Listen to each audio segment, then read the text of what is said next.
is with a inherent pleasure that I am standing in front of you today in this emblematic hall of the Yaoundé Multipurpose Sports Complex for this great family meeting of the Ministry of Sport and Physical Education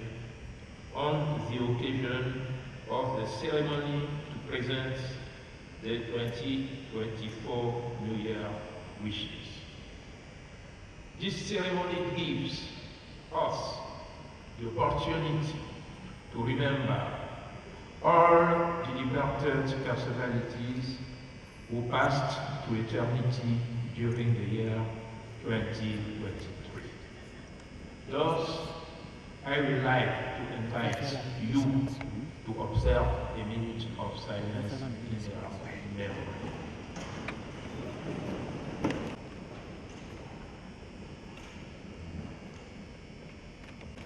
Ladies and gentlemen, appreciation to the Secretary General for the kind words he just addressed to me on behalf of you all. I would like to thank you, Mr. Secretary General, for the New Year wishes you just addressed to me and my family on behalf of the entire staff of the Central, Decentralized and Devolved Services of the Ministry of Sports and Physical Education, as well as actors of the national sports movement. Mesdames et messieurs, chers collaborateurs, le bilan des activités réalisées l'année écoulée, dressé par M. le Secrétaire général, est considérable et il a été amplifié grâce aux efforts de l'ensemble des acteurs du secteur sport et éducation physique. Vous me permettrez de revenir sur quelques réalisations phares dans les principaux domaines d'intervention de nos départements ministériels. La saison sportive 2023 se présente comme l'une des plus étincelantes, l'une des plus enrichissantes et l'une des plus prodigieuses dans l'histoire sportive de notre pays,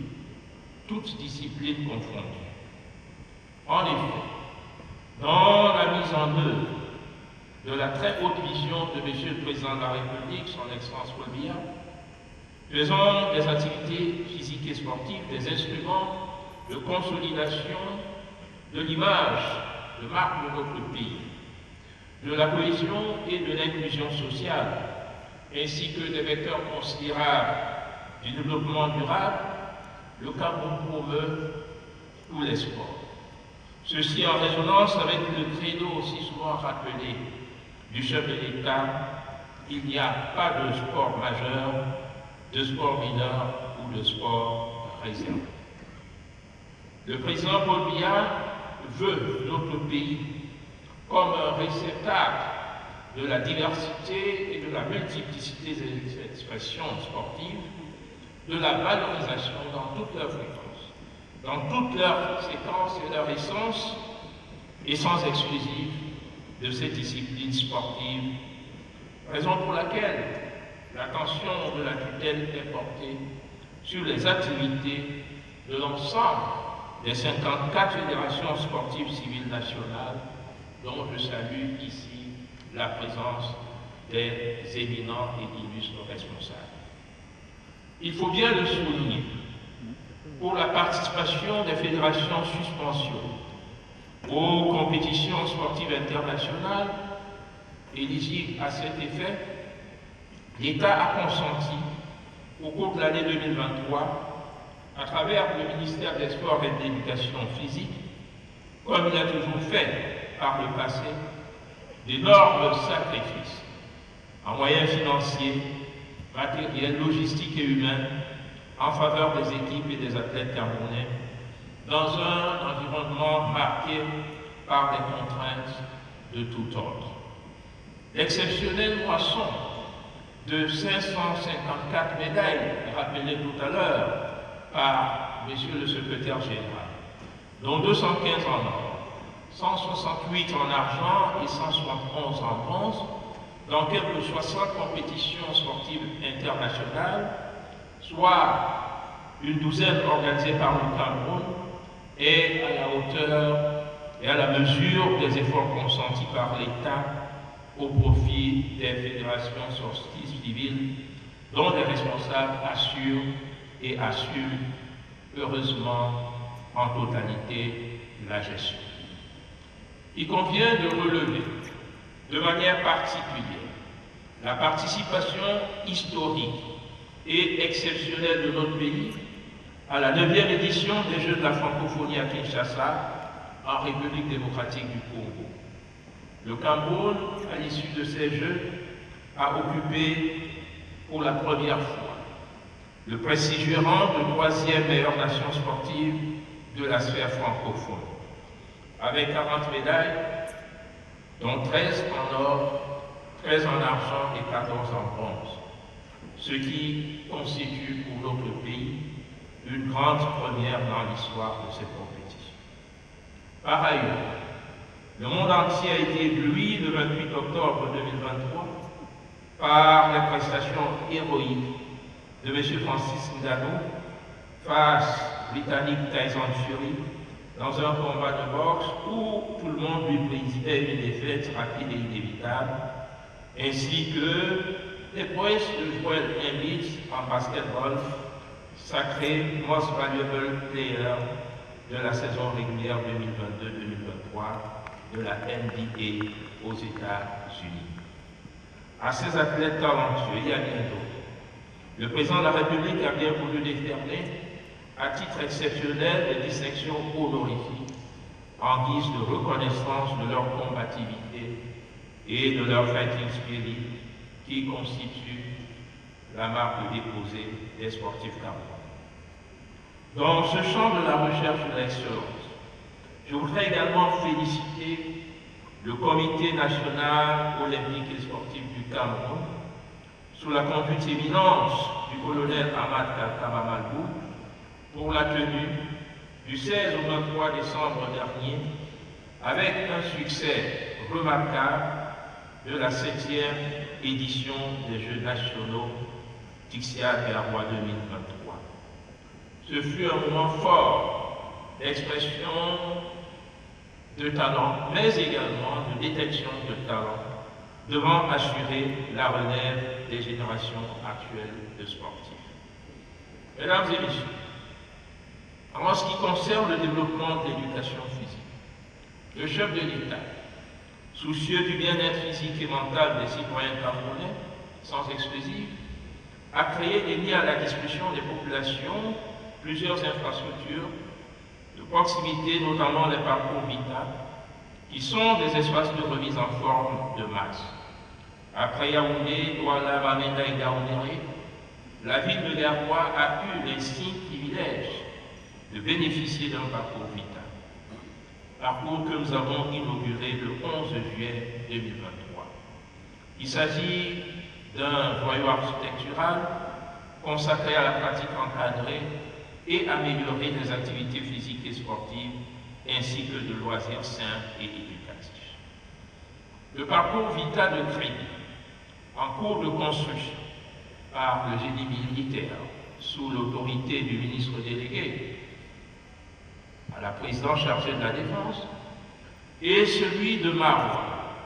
pour lequel le président de la République a bien voulu marquer son très haut accord, viendront améliorer substantiellement l'encadrement de proximité des populations concernées. À l'instar des magnifiques complexes et stades construits sous la très haute impulsion du président Paul Biya, dans les 4 grandes aires culturelles de notre pays, et ceci initialement dans l'optique de l'organisation de la CAN Total Cameroun, des dons offerts aux populations des différentes régions apparaissent ainsi comme le produit de l'action généreuse et de la vision prodigieuse du président Paul Biya, dont le souci est d'offrir à la jeunesse camerounaise, en particulier et africaine en général, des infrastructures modernes et futuristes pour son épanouissement sportif. Par ailleurs, dans le prolongement des programmes capitales régionales, le projet Sport-Car, financé sur fonds de l'Agence française de développement et dont l'ambition est de répondre aux besoins d'investissement en matière d'infrastructures sportives de proximité, est bien sur les rails dans les villes ci-après. Ma voix, au lycée bilingue sur les berges de Domayo Kaliao et au complexe sportif de Domayo, Garoua, au lycée de Yangoutou, au lycée Paul Sangaré et à l'école publique de Poupouloulou, Berbois, sur le site de la Maïture, au lycée scientifique et au Sénagès, Bafoussa, au lycée classique, au complexe sportif de la communauté urbaine et à Liège, Bamenda, au parcours Vita, au JS Liboum, à Maïfo et au Government School Station. Ces plateformes viendront s'ajouter à celles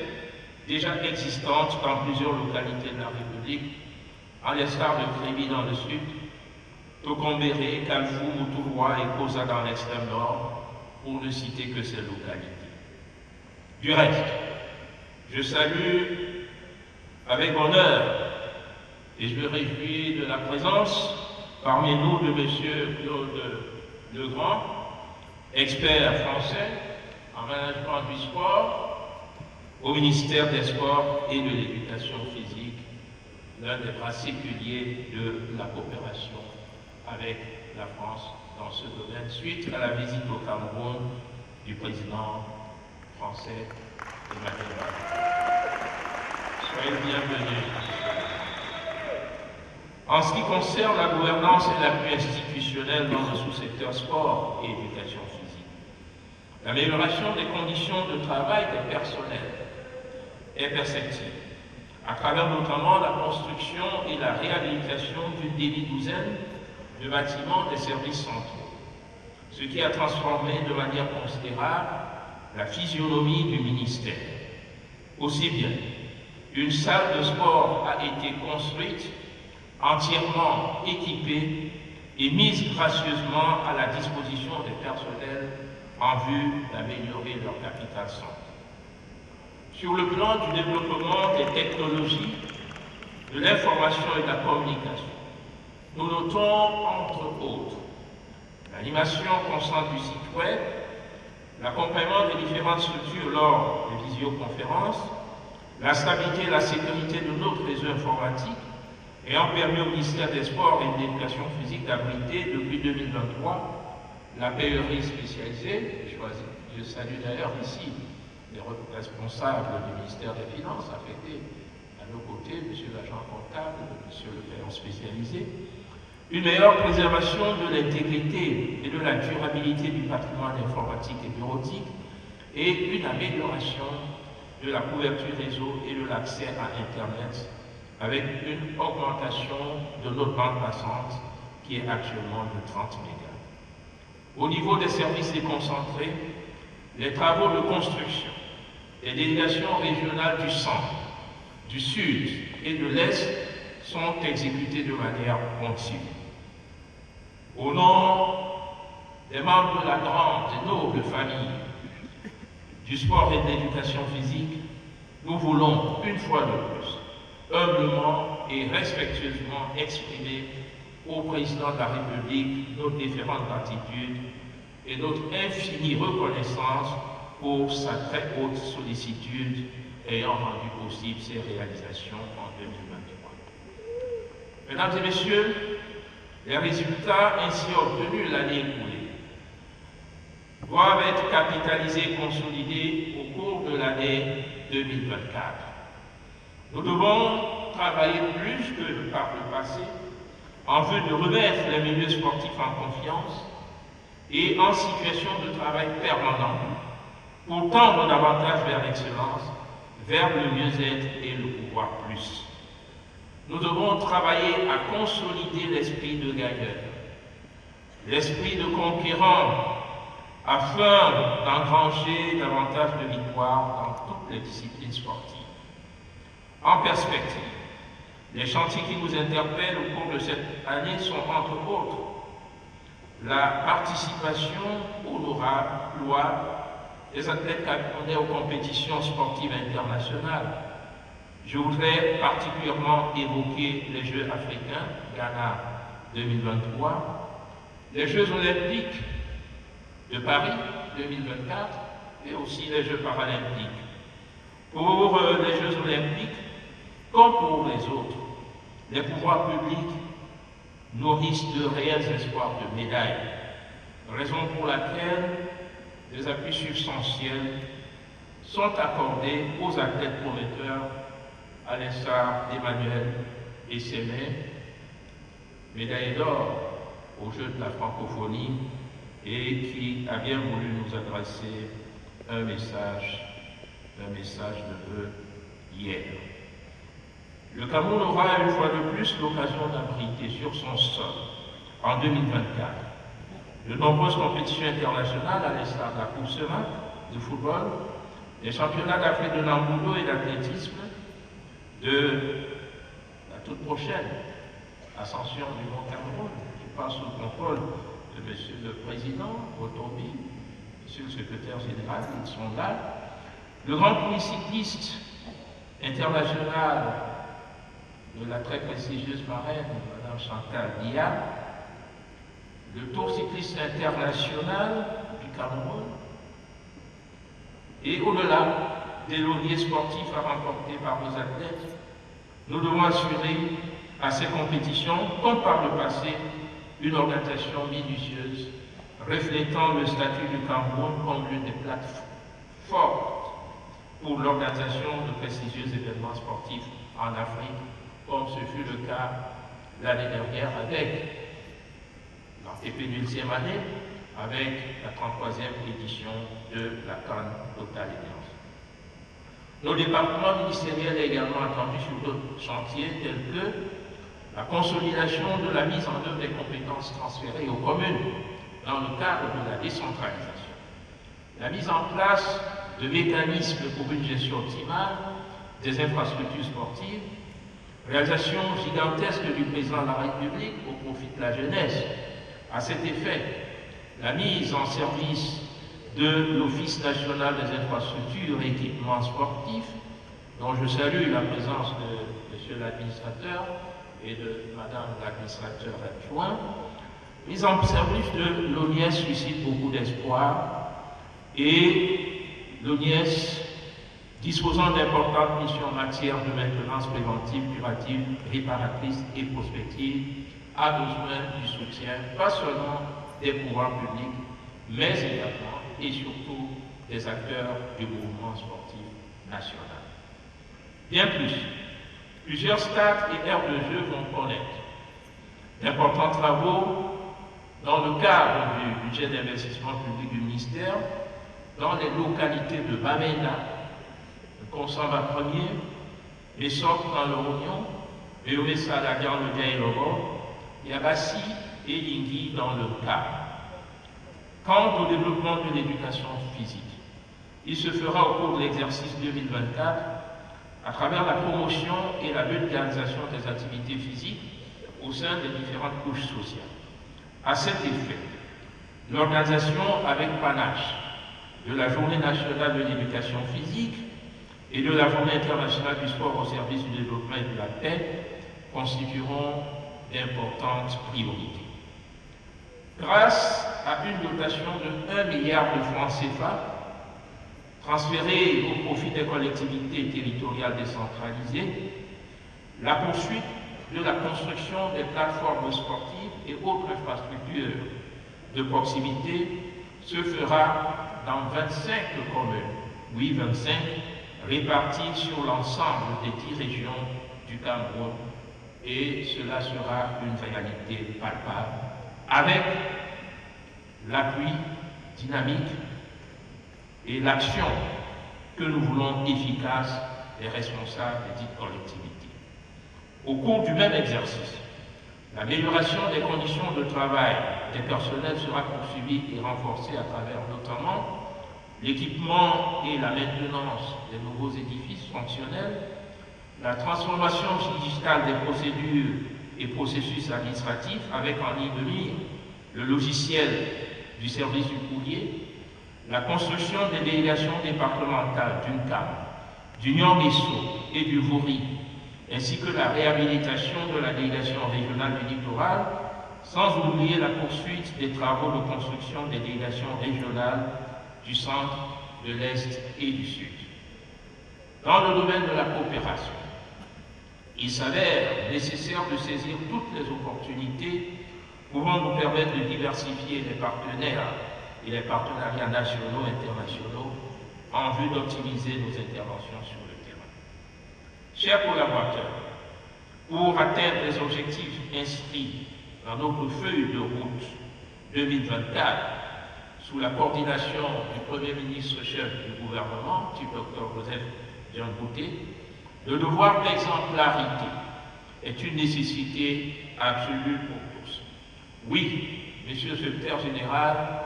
le retour à l'orthodoxie ne doit pas être un vain mot ou un slogan creux. Le retour à l'orthodoxie doit être une réalité palpable et nous y veillerons. Je voudrais à cet effet condamner, avec la dernière image, les comportements et attitudes de certains collaborateurs qui, bien que marginaux, s'illustrent malheureusement par des déviances contraires à l'éthique et à la déontologie administrative qui n'honorent pas nos départements ministériels. Il s'agit notamment de l'inertie, de l'indolence, de l'incompétence, de l'indiscipline, des intrigues, du colportage, hélas, de fausses nouvelles et de la délation qui sont des pratiques à condamner, Monsieur le Secrétaire général, et surtout à ne pas encourager. À cet effet, je demande à chaque responsable de prendre en main, de manière rigoureuse et vigoureuse, ces personnes. Je voudrais instrument d'esprit, Monsieur le Secrétaire général, coordinateur d'administration, de veiller à ces fondamentaux dont le suivi doit être assuré à travers la systématisation. Oui, la systématisation des réunions de coordination hebdomadaires avec obligation de compte rendu au ministre, conformément aux missions régaliennes assignées à la structure dont il a la charge. Chers collaborateurs, nous aurons terminé en dévoilant la puissance infinie de vos intelligences, non pas pour les gaspiller vainement, mais pour l'investir au service d'une cause noble et sanitaire, qu'elle sera toujours le gage d'une reconnaissance méritée de la nation.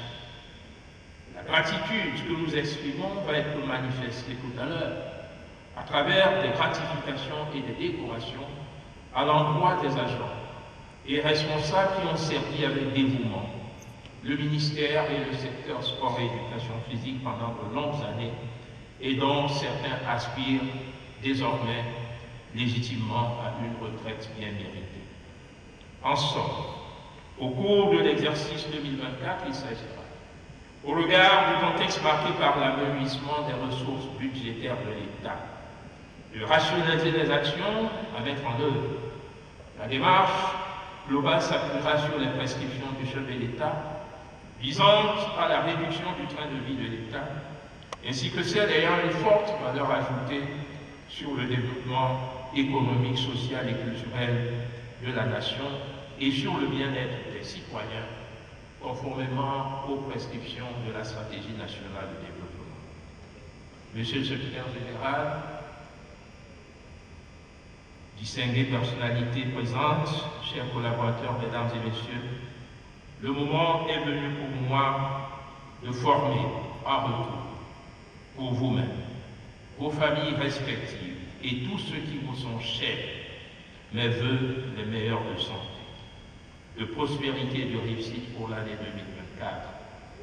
Bonne chance à tous les athlètes qui seront engagés dans les différentes compétitions internationales pour que vive le mouvement sportif national, vive le ministère des Sports et de l'Éducation physique, vive le Cameroun et son illustre chef, son Excellence Paul Biya, président de la République. Dieu bénisse le Cameroun. Merci.